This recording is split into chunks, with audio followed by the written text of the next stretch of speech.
Good evening, my name is Anisha and today I will be explaining the Bommala Koluvu at Shashipriya's house. Before I start, I have to tell you a story. A long time ago, there was a demon named Mahishasura. He was so powerful that no one could defeat him. That's why all the villagers, all the Rakshasas, everyone went to Goddess Durga and they gave their powers to her and they said, using our powers, you defeat him. So she took all their powers and she battled him for 10 days. In these 10 days, everyone who gave their powers became still. That is why this Bommala Koluvu shows that period of time. That is why it's for 10 days. The first set shows scenes from Krishna's life, Bhagavatam.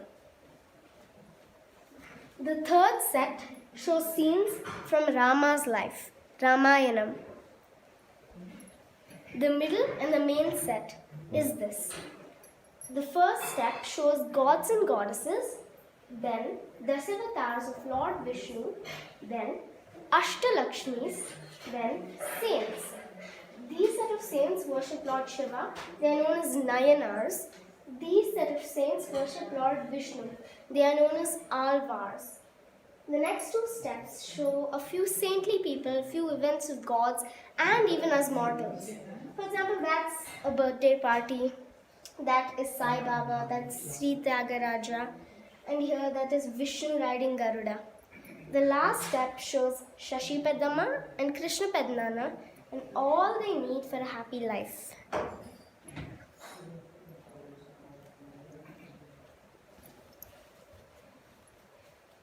This year's theme is the 5 Shivalingas based on the elements. The first one is Agni or fire. Once, Parvati closed Shiva's eyes for one moment in Kailash. That is for the gods. But for us mortals, it's millions of years. In turn, the earth was bathed in darkness for a long time. That is why, along with a few of the Nayanars, Parvati did penances, and that pleased Lord Shiva, so he appeared as a column of light on Annamalai hills next to Tiruvannamalai. This column is known as Lingodbhava. As you can see, it is here. Another story relating to this is that once Lord Brahma and Vishnu were having a fight as to who is greater. So they both went to Lord Shiva and asked him to hold a competition and judge them. He told them that whoever finds the source of this column is the greatest.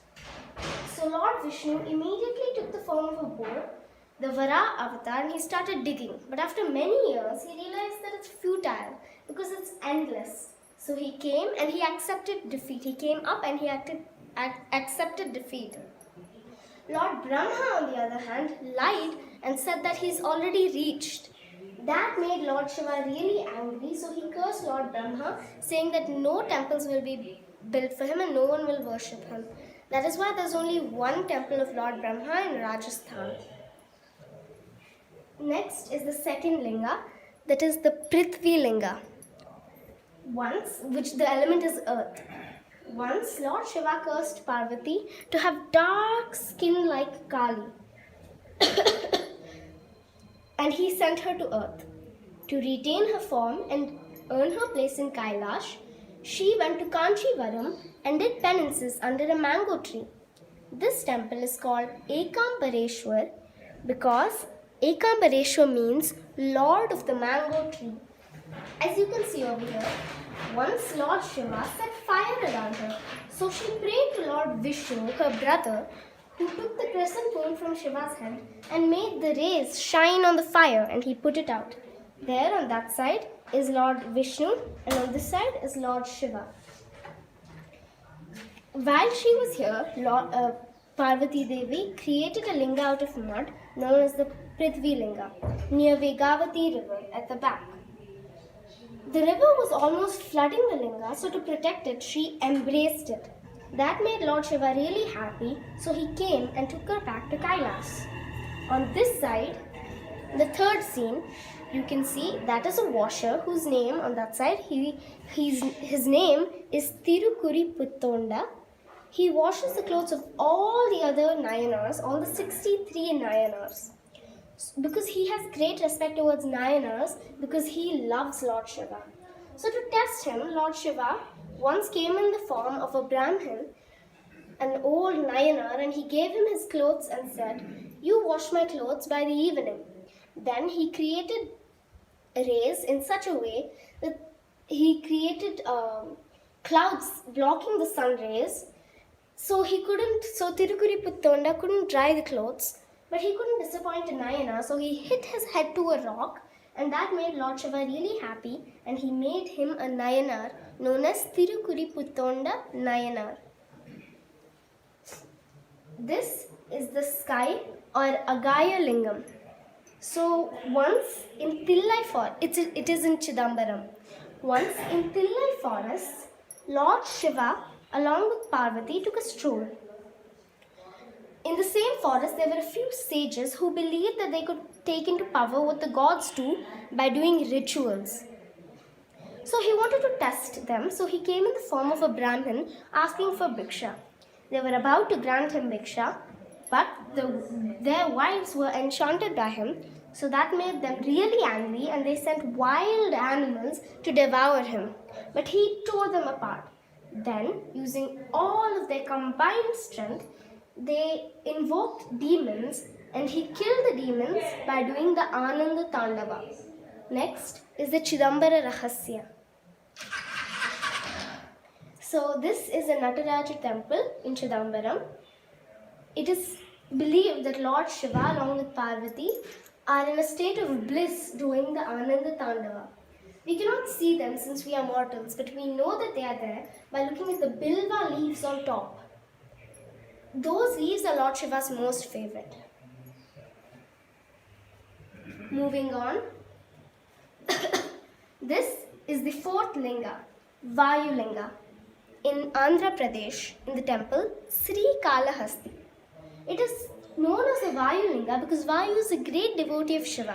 So once Shiva appeared before Vayu and said, "I will grant you 3 wishes." The wishes were that the wishes Vayu asked for was that he should be everywhere, he should be the source of all life, and the linga should be named after him.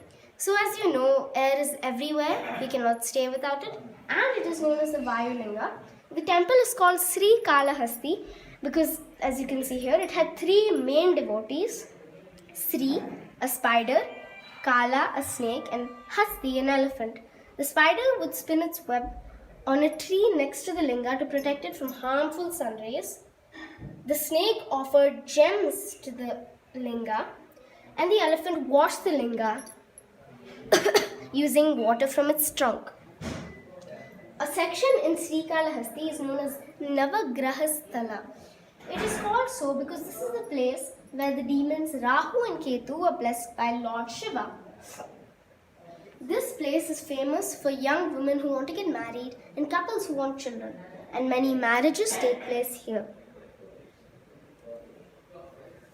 This is a hunter whose name is Kannappa. He is not educated, he's not a Brahmin, so he doesn't know how to properly worship Lord Shiva. So he takes water in his mouth and he pours it onto the Lord, and he's a hunter, so the animals he hunts, he offers to the Lord, but he's pure in heart. So Lord Shiva accepts his offerings. One day to test him, Lord Shiva made his own eye bleed. So Kannappa plucked his own eye and replaced it for Shiva's eye. Then the other eye started bleeding in the linga. So Kannappa had a problem. If he plucks his own eye, how will he know where to keep it? So using the big toe on his foot, he marked it. Even though you're not supposed to touch your foot to the linga. But Lord Shiva and he plucked his eye and replaced it, as you can see here. But Lord Shiva was very pleased with him, so he came and made him one of the greatest Nayanas, known as Kannappan or Kannappa Nayana. The last linga, the 5th linga, is the Appu or Jambu Linga in Tiruvannai Koval. So once Lord Shiva was doing meditation, Parvati wanted to stop him so that he could help us earthlings, because there was a lot of bad things happening on earth, a lot of rakshasas. So that made Lord Shiva really angry because she was disturbing him. So he banished her to earth. There, she made a linga out of water known as the Appu or Jambu Linga, and she worshipped him. He was pleased by her, so he then came and he granted her Shivignan, which is basically all his Vedas, all his prayers. So if you go to this temple, not many marriages happen, but people who want knowledge go. And here you won't see them as husband and wife like in other temples, but you'll see them as teacher and disciple. Another story relating to this is once two devotees of Lord Shiva, Malyavan and Pushpadanta, settled near this linga and they used to worship her. They both, even though they loved Lord Shiva dearly, they used to fight a lot. In one such fights, Malyavan cursed Pushpadanta to become an elephant in the next life, and Pushpadanta cursed Malyavan to become a spider in the next life. So time passed, and in their next lives, they returned to the same Jambulinga or Appulinga, and they continued worshipping Lord Shiva. So just like in Srikalahasti, the spider spun its web, but this time directly around the linga to protect from harmful sun rays. The elephant thought that was dust, so it used to wash it from water from its trunk every single day. And that made the spider so angry that once it crawled into the trunk of the elephant and bit it to death. Then Lord Shiva was so surprised to see that two of his devotees were fighting to please him. So he went and he took the elephant to Kailash, but he did not take the spider because the spider was the one who killed the elephant. The spider was reborn as a Chola king who knew his past. He built many temples, but all of them had an entrance of only 4 feet. The height was only 4 feet and the width 2.5 feet, so that no elephants could enter. Thank you. I hope you've enjoyed.